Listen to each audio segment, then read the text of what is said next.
Quand j'ai traversé la pire période de ma vie, ma femme m'a regardé droit dans les yeux, sans trembler, et m'a dit qu'elle me trompait, qu'elle ne voyait plus d'avenir avec moi, et qu'il fallait que je comprenne. 1 an plus tard, elle est revenue frapper à ma porte, avec une demande tellement culottée que même mon interphone a eu un moment de silence. Et à ce moment-là, j'ai su que la vie avait de l'humour, mais qu'elle le faisait exprès. Ce jour-là, j'avais encore l'odeur de la colle à bois dans les doigts. J'étais assis sur le canapé de notre petit 2 pièces à Montreuil, celui que le syndic faisait semblant de rénover depuis 3 ans. Mon téléphone vibrait avec un énième mail de suite à la réorganisation de ma boîte. Comprenez ? On vous vire, mais on veut rester poli. J'avais été licencié la veille, un lundi, parce que la cruauté aime les jours ouvrés. J'avais fait semblant d'être fort. J'avais même rangé les papiers dans une chemise bleue. Celle des gens organisés. Les gens organisés qui, manifestement, se font quand même éjecter. J'avais passé la matinée à faire la tournée des humiliations. Pôle emploi, la CAF, ma mutuelle qui m'expliquait qu'en perdant mon contrat, je perdais aussi mon droit d'être malade. Et ma banque qui me proposait un rendez-vous conseil avec un type trop jeune pour connaître l'inflation autrement que sur Twitter. Puis je suis rentré.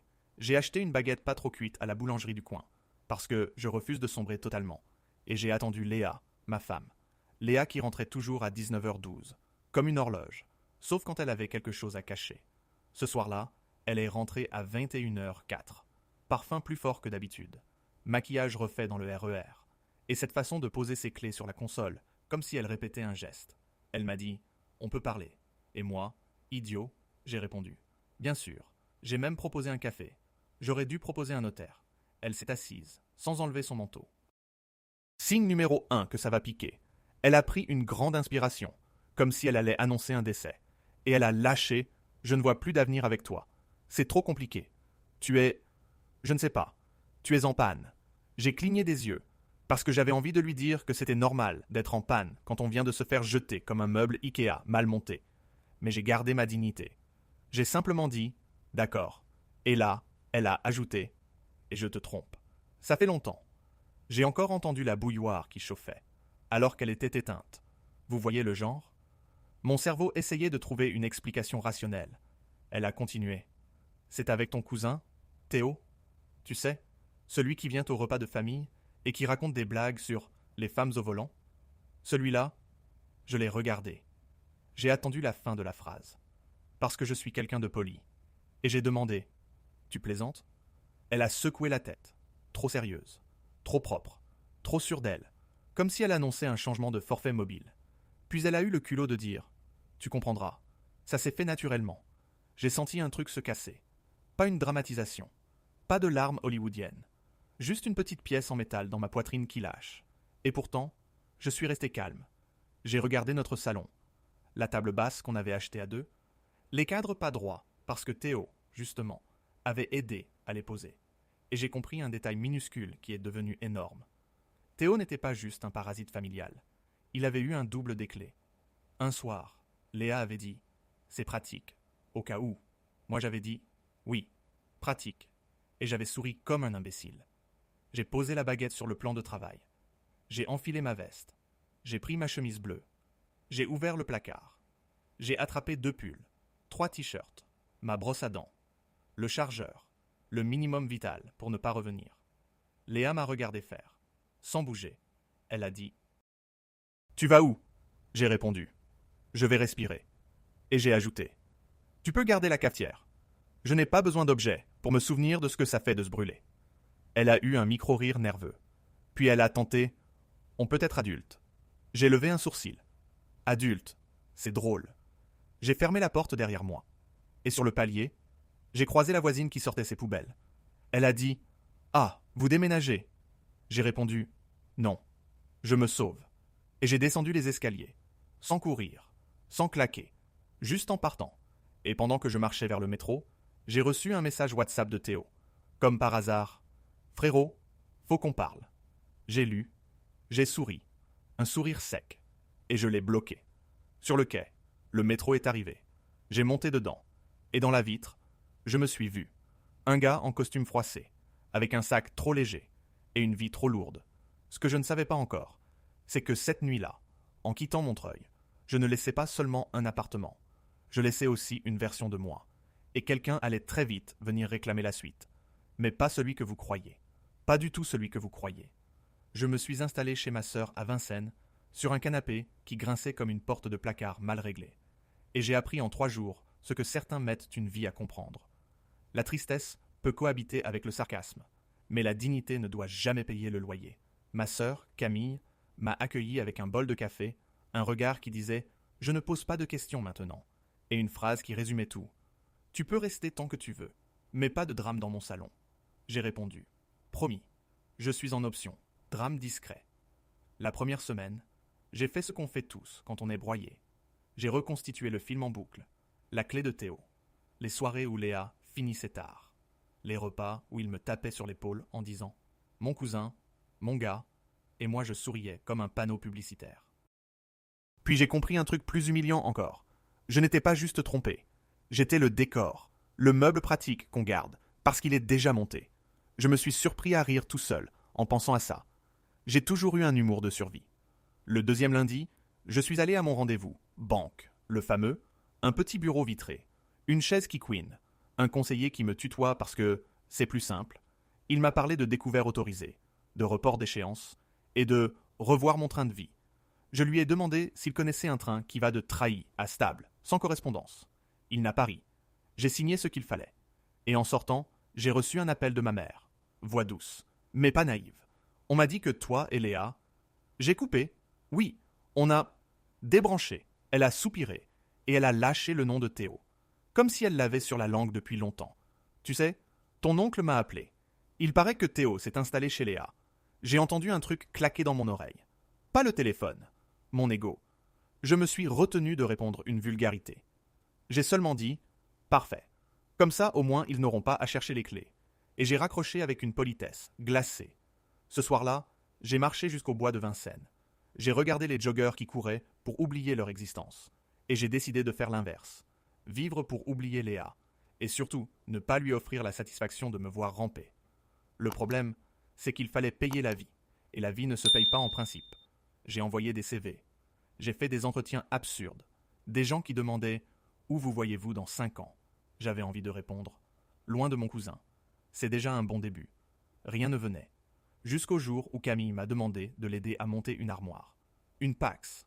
Un monstre suédois livré en 19 planches et une honte existentielle.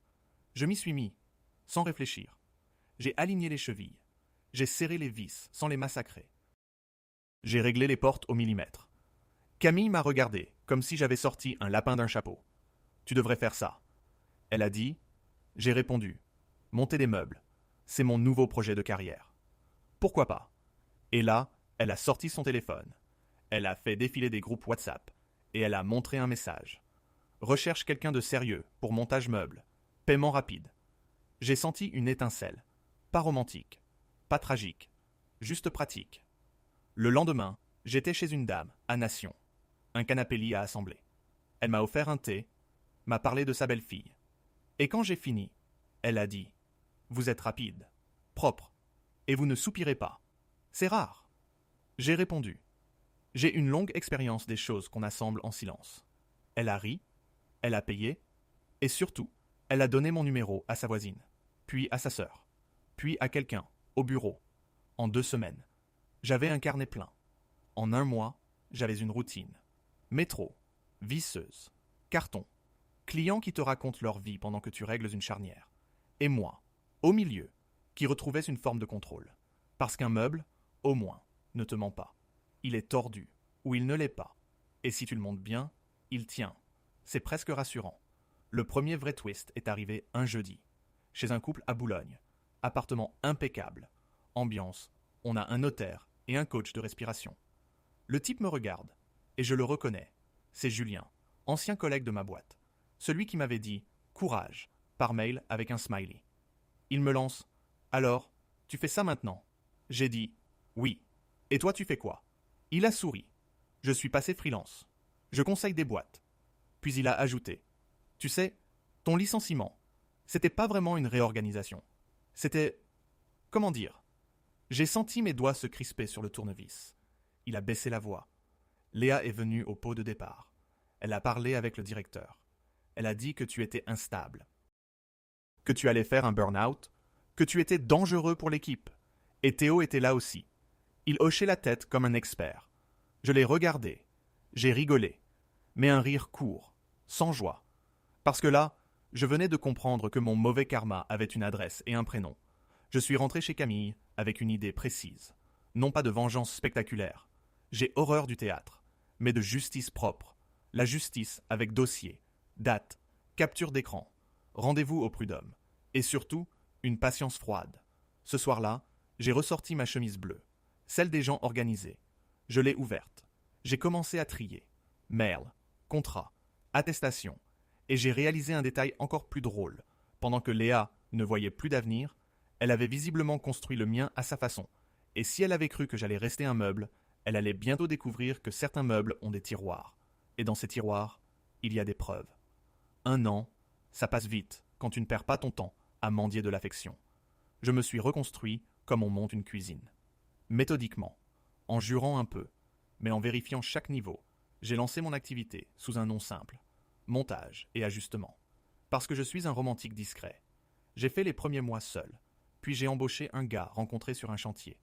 Sofiane. Précis. Calme. Zéro égo. Puis une deuxième équipe à Lyon. Puis Bordeaux. Puis Lille. Et soudain, je me suis retrouvé à gérer des plannings, des devis, des factures, et des messages clients qui commencent tous par « désolé de déranger », comme si demander une armoire droite était un crime. J'avais un petit bureau à Bagnolet, un logiciel de compta, un notaire pour structurer une société, et une conseillère bancaire qui souriait enfin sans pitié. La meilleure revanche, c'est quand les gens changent de ton sans que tu aies besoin de hausser la voix. Entre-temps, j'avais aussi fait ma justice. Prud'homme. Dossier béton. Attestation. Incohérence. Julien avait fini par signer une déposition. Mon ancien directeur a voulu transiger. Et j'ai accepté. Pas par gentillesse, par stratégie. Je voulais tourner la page, sans m'y coller les doigts. L'indemnité a servi de trésorerie. Et mon humour a servi de ciment. La famille, elle, s'est divisée comme une commode trop chargée. Certains ont choisi le confort du déni. D'autres ont choisi moi. Ma mère a essayé de jouer la Suisse. Camille l'a rappelé à l'ordre. La Suisse, c'est bien, maman. Mais pas quand ton fils se fait piétiner. Théo, lui, a disparu des repas. Officiellement, il travaille beaucoup. Officieusement, il n'aimait pas les regards qui percent. Léa, je n'avais plus aucune nouvelle. Et ça me convenait. J'avais bloqué son numéro. J'avais changé de carte SIM. J'avais même déménagé. Un 2 pièces plus lumineux à Saint-Mandé. Avec une vraie porte qui ferme bien, et pas un interphone qui grésille comme un moustique. J'avais appris un truc. Protéger sa paix. C'est un sport. Et puis, un soir de novembre, 19h37, j'étais en train de vérifier une tournée d'équipe sur Google Maps, quand on a frappé à ma porte. Pas le petit toc-toc timide des livreurs. Non. Un cognement décidé. Comme si la personne avait payé un abonnement pour revenir dans ma vie. J'ai regardé par l'œilleton. Léa, manteau beige, cheveux plus courts, cernes mal maquillées, et un regard de quelqu'un qui a épuisé toutes les options. J'ai senti un petit sourire monter. Pas un sourire de joie, un sourire d'ironie. La vie me servait enfin du spectacle. J'ai ouvert juste assez pour que ma dignité passe. Pas elle. Qu'est-ce que tu fais là ? J'ai demandé. Sa bouche a tremblé. On peut parler. J'ai répondu. Non. Bonne soirée.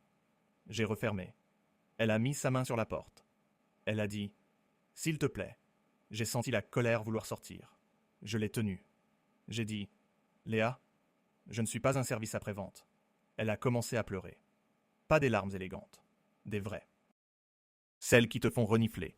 Puis elle a sonné. 1 fois, 2 fois, 3 fois. J'ai laissé sonner. J'ai mis mes écouteurs. J'ai continué à travailler. Elle est partie. Le lendemain, elle est revenue. Même heure, même sonnerie.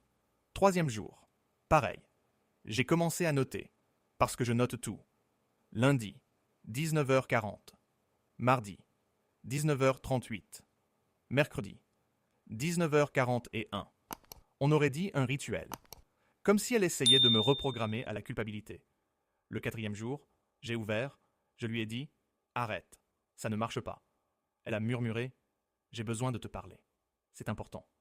J'ai répondu « Important pour toi ou important pour moi ?» Elle a baissé les yeux.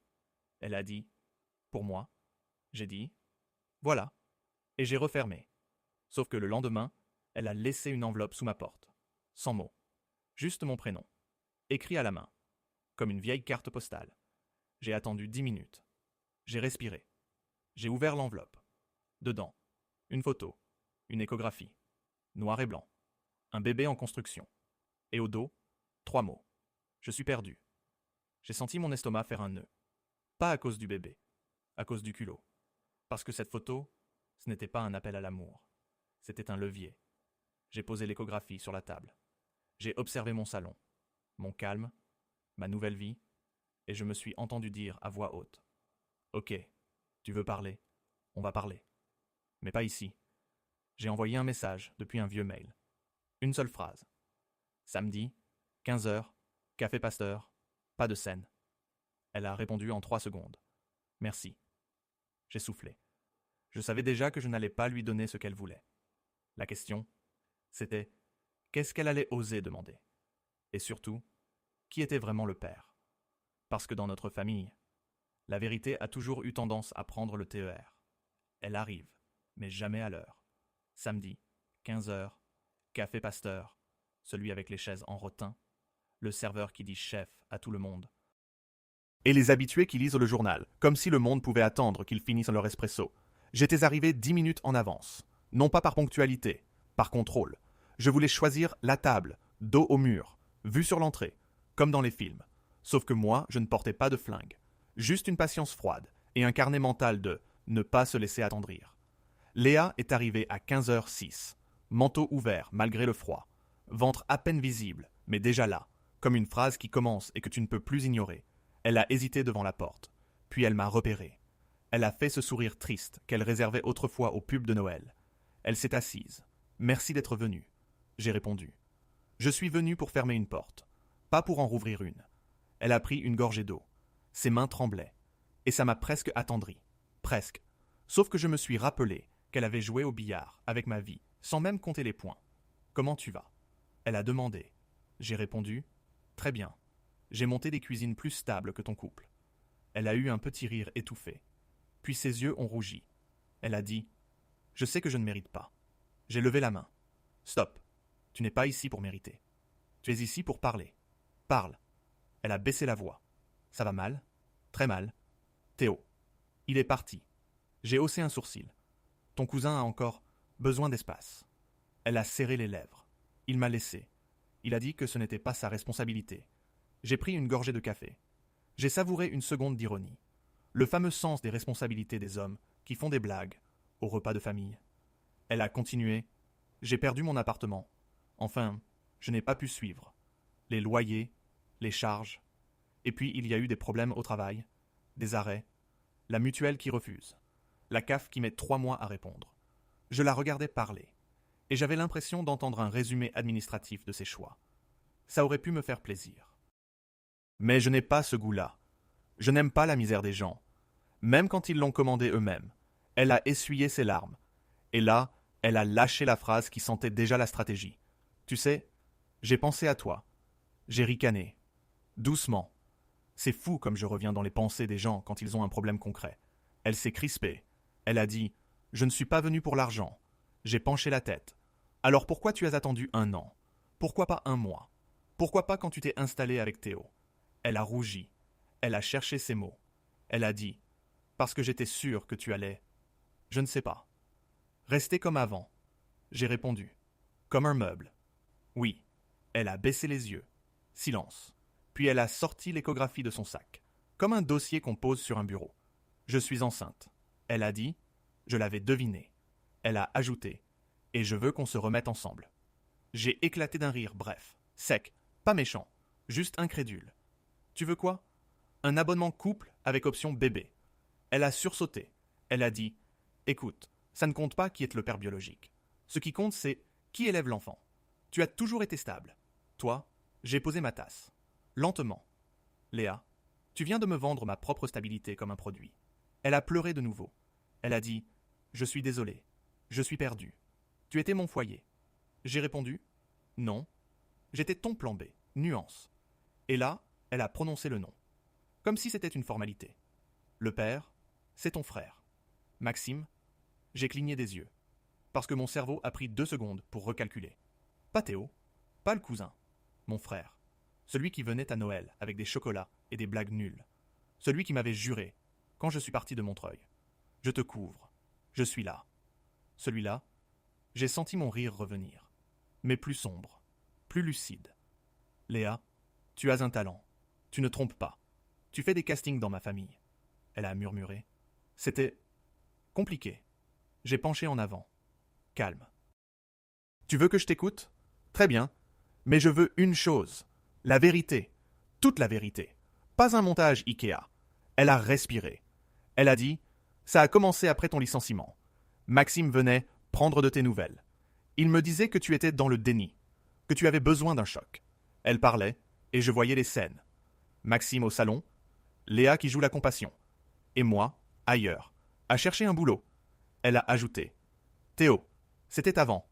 C'était une erreur. » J'ai souri. « Tu appelles ça une erreur. Moi j'appelle ça une habitude. » Elle s'est mise à pleurer plus fort. Des clients se sont retournés. Le serveur a fait un regard. J'ai fait un geste.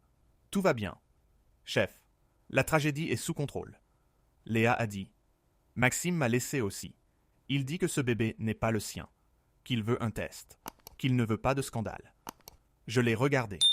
Et là, j'ai compris le vrai film. Elle n'était pas venue chercher l'amour. Elle venait chercher un bouclier social. Un homme respectable pour porter la honte à sa place. Un père de remplacement. Un toit. Un nom. Et peut-être un compte bancaire. J'ai pris mon téléphone. J'ai regardé l'heure. 15h42. J'ai dit « Écoute bien, je ne reviendrai pas avec toi. » Elle a ouvert la bouche. J'ai levé la main. Mais j'ai ajouté « Je vais te proposer quelque chose, parce que je suis plus civilisé que vous tous. » Elle s'est accrochée au mot « proposer » comme à une bouée. J'ai continué. « On va faire ça proprement. Tu vas faire un test de paternité dès que c'est possible. Tu vas arrêter de sonner chez moi. Et tu vas me dire où est Maxime. » Elle a blêmi. Pourquoi ? J'ai souri. Parce que s'il pense qu'il peut se défiler comme Théo, il a oublié un détail. Je ne suis plus le gars qui subit. Et surtout, je tiens des dossiers. J'ai payé.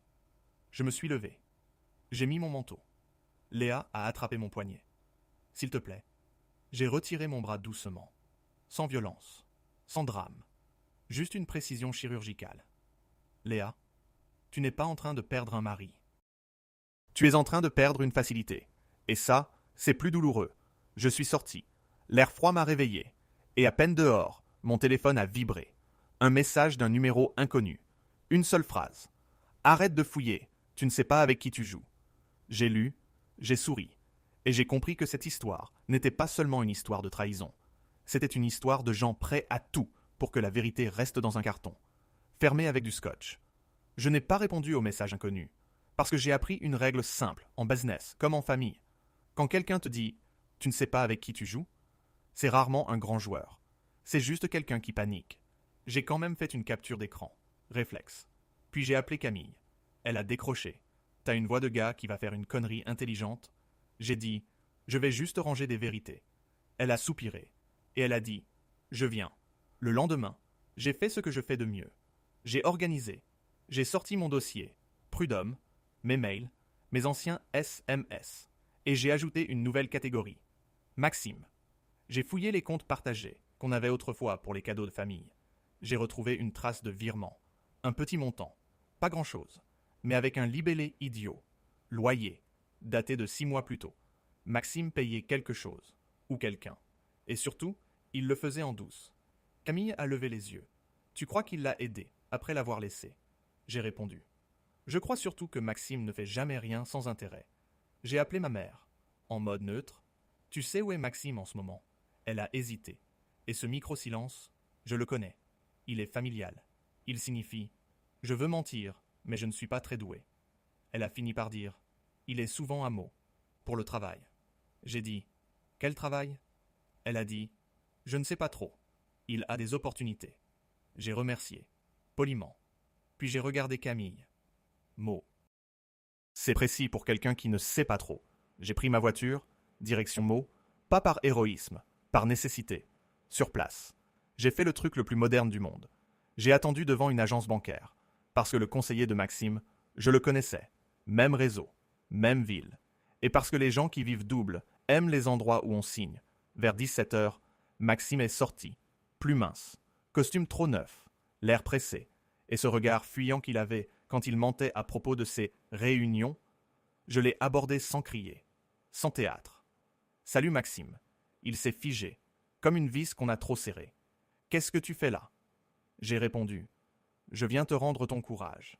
Tu l'as oublié chez Léa. » Il a blêmi. Il a tenté le sourire. « Écoute, c'est pas ce que tu crois. » J'ai hoché la tête. C'est toujours ce que je crois. Parce que je crois ce que je vois. Et je vois un gars qui a couché avec ma vie, puis qui a voulu effacer les traces avec du correcteur. Il a regardé autour, nerveux. « Tu veux quoi ?» J'ai répondu. « La vérité. Et une preuve. Parce que Léa dit que le bébé est de toi. Lui a lâché. C'est faux. Elle raconte n'importe quoi. Je lui ai tendu mon téléphone. La capture d'écran du message menaçant. Tu reconnais ce style. Il a avalé sa salive. Et là, son masque a glissé. Ok, il a murmuré. J'ai envoyé ce message. Mais c'était pour te protéger. J'ai ri. Protéger qui? Toi, il s'est emporté. Tu ne comprends pas. Léa est dangereuse. Elle a menacé de tout balancer. Elle voulait que je quitte ma copine. Et moi, j'ai paniqué. J'ai dit, ta copine. Laquelle? Il a eu un regard de côté. Et j'ai compris. La copine, c'était sa responsable, RH. Celle qui avait signé mon licenciement. La boucle était jolie, presque artistique. J'ai dit, donc tu as mis Léa dans ton lit. Tu as mis mon boulot à la poubelle. Et maintenant tu veux que je mette ton bébé dans ma vie. Il a hurlé. Il n'y a pas de bébé de moi. J'ai reculé d'un pas. Calme. Alors tu vas le prouver. Test. Papier. Tribunal si besoin. Et tu vas surtout arrêter de croire que je suis le cousin gentil qui dit rien. Il a serré les poings, sans avancer, juste nerveux. Tu vas détruire la famille. J'ai répondu. Non. Maxime, la famille s'est détruite toute seule. Moi, je fais juste l'inventaire. Le soir même, j'ai envoyé un message à Léa. Une seule ligne. Je sais pour Maxime. Je sais pour la RH. Fais le test et ne reviens plus à ma porte. Elle a répondu au bout de 10 minutes. D'accord. Et là, twist final, elle a ajouté. Au fait, Théo n'est pas parti. Il est chez ta mère. J'ai relu. J'ai senti un rire monter. Un rire presque tendre, tellement c'était absurde. J'ai compris que le vrai poison n'était pas Léa, ni Théo, ni même Maxime. C'était ce vieux réflexe familial de cacher la poussière sous le tapis. J'ai regardé mon appartement, mes clés, mon téléphone, et j'ai pensé, très bien, on va finir le montage. Et cette fois, personne ne pourra dire qu'il manque une pièce. Parce que la prochaine porte à laquelle je vais frapper, ce n'est pas celle d'un café, c'est celle de ma mère. Et j'ai déjà la phrase d'ouverture. Courte, polie et impossible à esquiver. Bonsoir maman, on va parler, tous ensemble.